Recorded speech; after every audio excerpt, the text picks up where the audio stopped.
प्रिय मित्रों, क्या कभी आपके मन में यह विचार आया कि मैं क्यों इस स्थान पर हूं? मैं क्यों इस कार्य में फंसा हुआ हूं? मुझे क्यों अच्छी जगह पैदा क्यों नहीं किया गया? मैं किसी बड़े घर में क्यों पैदा नहीं हुआ? ऐसे अनेक विचार क्या कभी आपके मन में आते हैं? क्या कभी आपने ऐसा सोचा? लेकिन बाइबल हमें बताती है कि हर एक व्यक्ति को परमेश्वर ने नियोजित किया है। एक विशेष प्लान के तहत आप उस स्थान पर हैं जहां पर आज आप हैं। और परमेश्वर की इस विषय में एक बहुत अच्छी योजना है।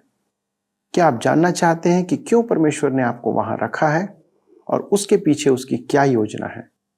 चलिए दोस्तों, इस अध्ययन में शामिल हो जाइए और जानिए, क्योंकि यह आपके जीवन को आनंद और खुशी से भर देगा। आइए हमारे साथ इसमें जुड़ जाइए।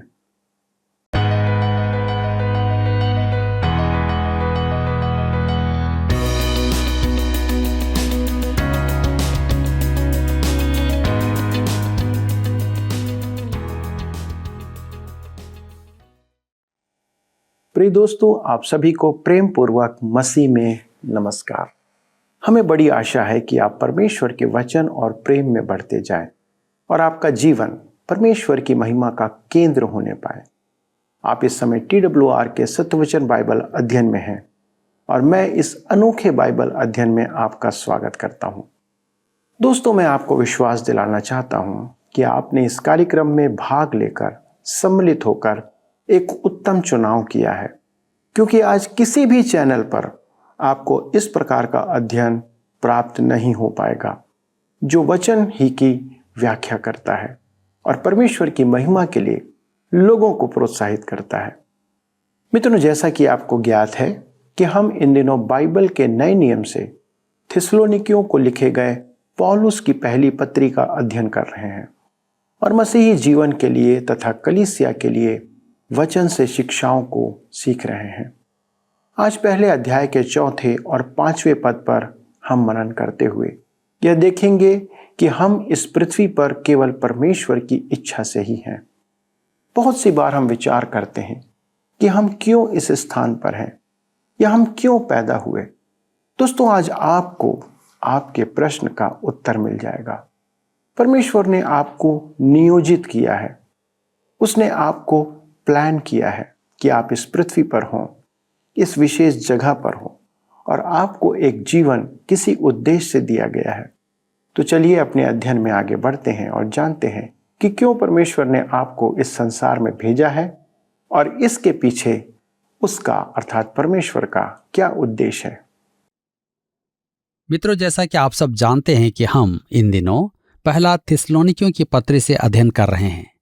पिछले अध्ययन में हम देख रहे थे कि पौलुस थिस्सलुनीकी के मसीही जनों की सराहना में कह रहा था कि उनमें 3 मसीही गुण थे: विश्वास, प्रेम और आशा। और यही एक विश्वासी की जीवनी है। अब पौलुस एक और महान सत्य की चर्चा करता है। आइए हम पढ़ते हैं। पहला थिस्सलुनीकियों की पत्री 1 अध्याय उसके 4 पद में लिखा है, हे भाइयों, परमेश्वर के प्रिय लोगों, हम जानते हैं कि तुम चुने हुए हो। देखिए, यहां फिर से पौलुस चुने जाने की बात करता है। मैं इफिसियों के अध्ययन में इस पर विचार कर चुका हूं। इफिसियों की पत्री 1 अध्याय उसके 4 पद में, जैसा उसने हमें जगत की उत्पत्ति से पहले उसमें चुन लिया कि हम उसके निकट प्रेम में पवित्र और निर्दोष हों। इसके बाद मुझे पत्र प्राप्त हुए जिनमें कुछ तो कहते थे कि मैंने चुने जाने पर अधिक बल नहीं दिया है। दूसरी ओर कुछ का कहना था कि मैंने चुनाव के विषय आवश्यकता से अधिक बल दिया है। दोनों प्रतिक्रियाओं को पढ़कर मैंने निष्कर्ष निकाला कि मैंने जो चर्चा की वह उचित ही था, क्योंकि किसी विषय की चर्चा करते समय हम 2 विपरीत सीमाओं को पार नहीं कर सकते हैं। थिस्सलुनीकियों की कलीसिया से चुने जाने के विषय में चर्चा करते समय पौलुस संकोच नहीं करता है।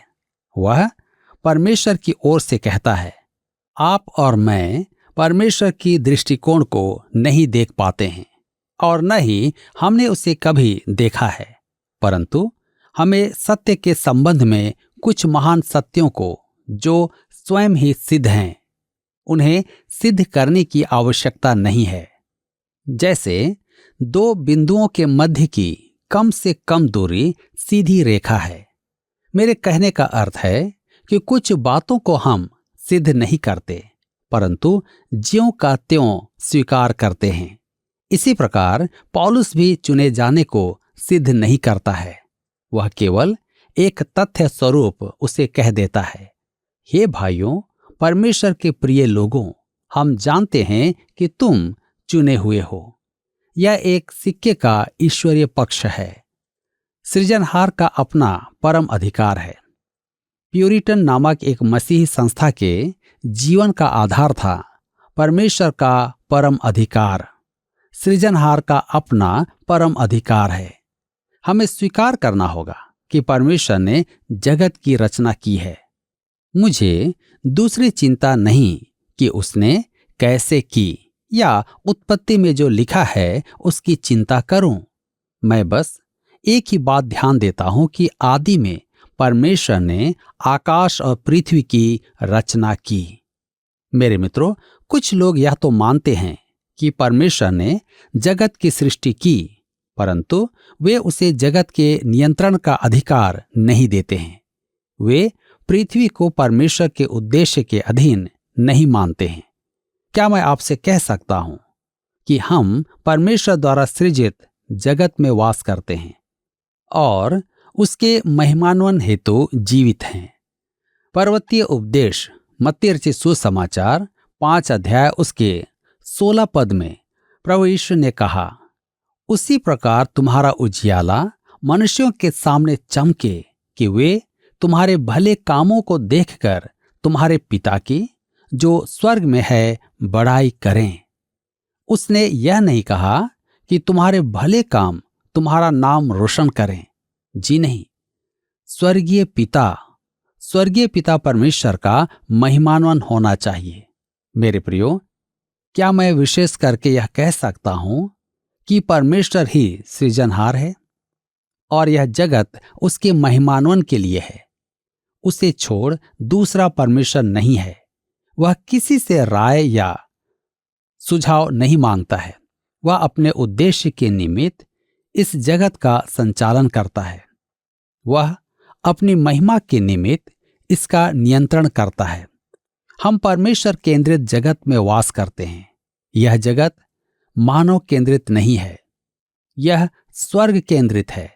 यह परमेश्वर का जगत है और वह इसे अपनी इच्छा के अनुसार चलाता है। एक और आवश्यक बात है, परमेश्वर निरंकुश शासक नहीं है। परमेश्वर न्याय करने में उचित है। परमेश्वर धर्मी है। परमेश्वर महापवित्र है। परमेश्वर का हर एक काम उचित होता है।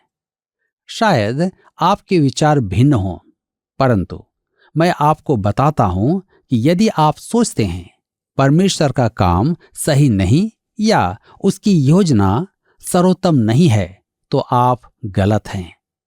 परमेश्वर नहीं, आपको अपने विचारों में संशोधन करना होगा, अन्यथा आप जगत के प्रतिकूल होंगे। यह जगत परमेश्वर के लिए, उसके महिमान्वन के लिए और उसके उद्देश्य के लिए ही अस्तित्व में है। ऐसा कुछ नहीं होगा जिससे उसकी महिमा प्रकट ना हो। वह प्रभारी है और आज वही इस जगत का संचालन कर रहा है। मेरे मित्रों, इस बात को मस्तिष्क में रखकर हम एक और बात पर ध्यान देंगे। क्या आपने कभी अपने जन्म पर विचार किया है? आप अस्तित्वहीन भी हो सकते थे।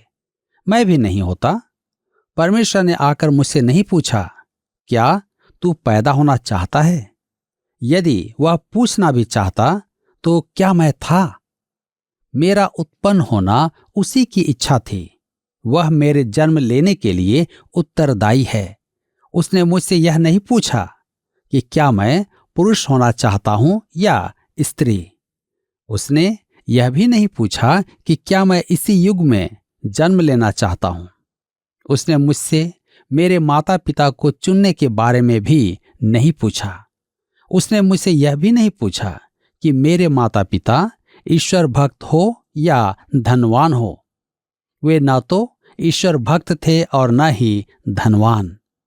परमेश्वर इस जगत का संचालन करता है क्योंकि यह जगत उसका है। आपको अच्छा तो नहीं लगेगा, परंतु ऐसा ही है। मेरे प्रियो, परमेश्वर निरंकुश शासक नहीं है। किसी को भी उसने उसकी इच्छा के विरुद्ध नहीं चुना है और न ही उसने किसी को उसकी इच्छा के विरुद्ध त्यागा है। परमेश्वर अपने हर एक काम में सही है। रोमियो के पत्री 9 अध्याय उसके 14 पद में पौलुस पूछता है, इसलिए हम क्या कहें? क्या परमेश्वर के यहां अन्याय है? कदापि नहीं। परमेश्वर हर एक काम में न्याय सम्मत है। हमें उस स्थान पर आना होगा जहां हमें यह बोध हो कि हम केवल सृजित प्राणी हैं, वरन भ्रष्ट प्राणी हैं। मैं जानता हूं कि आज के युग में ऐसा कहना किसी को अच्छा नहीं लगेगा। आप भी इसे बुरा मानेंगे। हम तो एक दूसरे को सराहते हुए कहना चाहते हैं कि हम कितने अच्छे हैं। यही कारण है कि मनोरंजनालयों में किसी न किसी की प्रशंसा की जाती है। मानव जाति यह सब इसलिए करती है कि हमें सिर पर चढ़ाए और हमें सोचने पर विवश करे कि हम महान हैं। सच तो यह है कि हम परमेश्वर से विद्रोह किए हुए हैं। आज हमें मानव अधिकार प्राप्त है। क्यों? क्योंकि किसी दूसरे पापी को हमारे लिए निर्णय लेने का अधिकार है। प्रजातंत्र तब भी सफल होगा जब मनुष्य परमेश्वर की प्रधानता को स्वीकार करेगा। उसे यह बोध होगा कि वह उसका सृजित प्राणी है और उसे दंडवत करेगा। मैं थिस्सलुनीके के विश्वासियों को लिखी पौलुस की यह बात दोहराता हूं। पहला थिस्सलुनीकियों की पत्री 1 अध्याय उसके 4 पद में लिखा है, हे भाइयों, परमेश्वर के प्रिय लोगों, हम जानते हैं कि तुम चुने हुए हो। आपको शायद यह पद स्वीकार्य ना हो, परंतु ऐसा ही है क्योंकि परमेश्वर इस जगत का संचालन करता है। परमेश्वर के विरुद्ध मोर्चा निकालने की अपेक्षा मेरा सुझाव यह है कि आप परमेश्वर के समक्ष मुंह के बल गिरकर उसको धन्यवाद दें कि वह आपको इस जगत में लाया और आपको एक स्वतंत्र नैतिक प्राणी होने का अवसर दिया कि आप उसके लिए अपना निर्णय लें। उसका निमंत्रण आज भी वैसा ही है। यूहन्ना रचित सुसमाचार 7 अध्याय उसके 37 पद में लिखा है, यदि कोई प्यासा हो तो मेरे पास आकर पिए। क्या आप प्यासे हैं? मसीह यीशु के पास आ जाएं। वह आपको ग्रहण करने के लिए तैयार खड़ा है। यदि आप कहें कि आप प्यासे नहीं हैं, तो छोड़ो, भूल जाओ। परमेश्वर आज इस पथभ्रष्ट संसार को निर्मूल परिपूर्ण उद्धार दिलाना चाहता है। वह मनुष्यों से कहता है, लो या रहने दो। यह हमारी स्वतंत्र इच्छा है कि उसे ग्रहण करें या उसे त्याग दें। कोई मध्य मार्ग नहीं है। जी हां, हर एक मनुष्य को किसी एक बात को चुनने की स्वतंत्रता है। आइए हम आगे बढ़ते हुए देखेंगे। सुसमाचार बड़े निश्चय और बड़े कष्टों के साथ पहुंचा। यह एक और महान पद है। पहला थिस्सलुनीकियों की पत्री 1 अध्याय उसके 5 पद में लिखा है, क्योंकि हमारा सुसमाचार तुम्हारे पास न केवल शब्द मात्र ही में, वरन सामर्थ्य और पवित्र आत्मा और बड़े निश्चय के साथ पहुंचा है, जैसा तुम जानते हो कि हम तुम्हारे लिए तुम्हारे बीच में कैसे बन गए थे।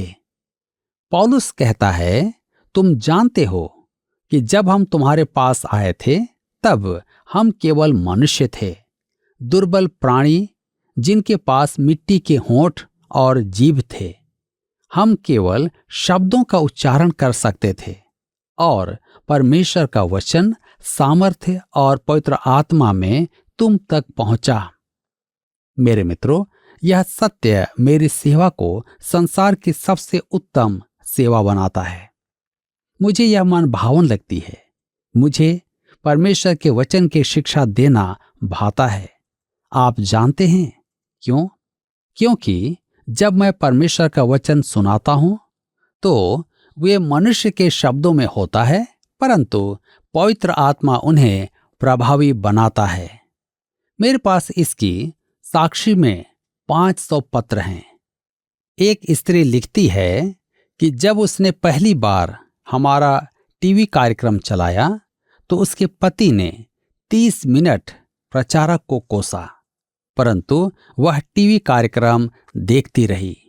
एक दिन वह टीवी कार्यक्रम लगाना भूल गई।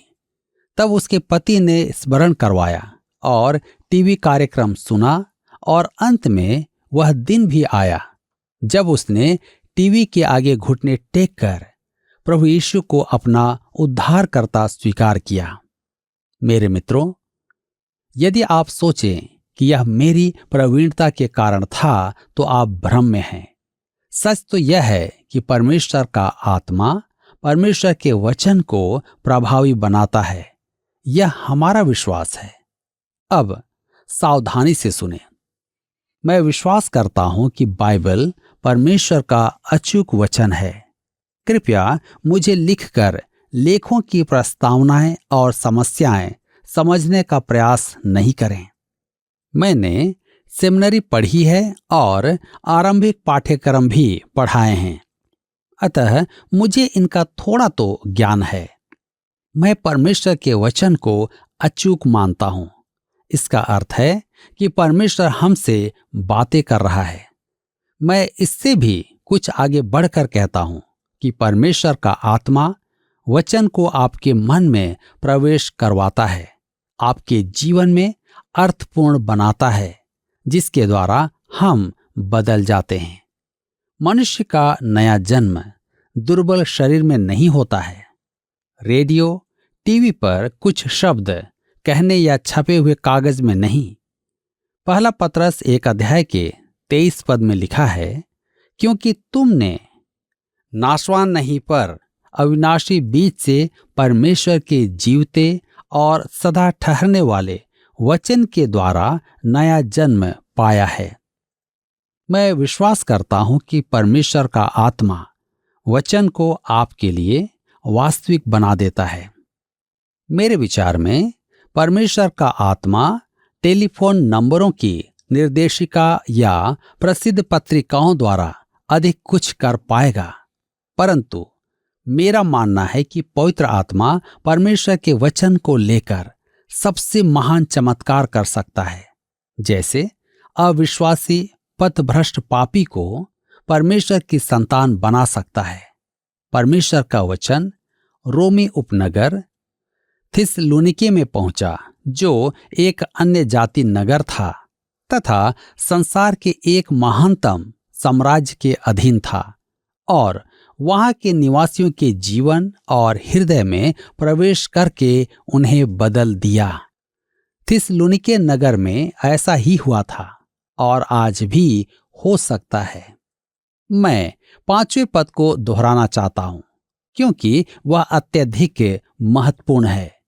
लिखा है, क्योंकि हमारा सुसमाचार तुम्हारे पास न केवल वचन मात्र ही में, वरन सामर्थ्य और पवित्र आत्मा और बड़े निश्चय के साथ पहुंचा है, जैसा तुम जानते हो कि हम तुम्हारे लिए तुम में कैसे बन गए थे। मेरे मित्रों, किसी के लिए भी आवश्यक है कि वह परमेश्वर के वचन को सुने। यह सच है, मनुष्यों को सुसमाचार सुनना है। रोमियो की पत्री 10 अध्याय उसके 17 पद में पौलुस कहता है कि विश्वास सुनने से और सुनना परमेश्वर के वचन से होता है। यह प्रक्रिया की स्वाभाविकता है, परंतु अंत यही नहीं है, क्योंकि परमेश्वर का वचन एक अलौकिक पुस्तक है।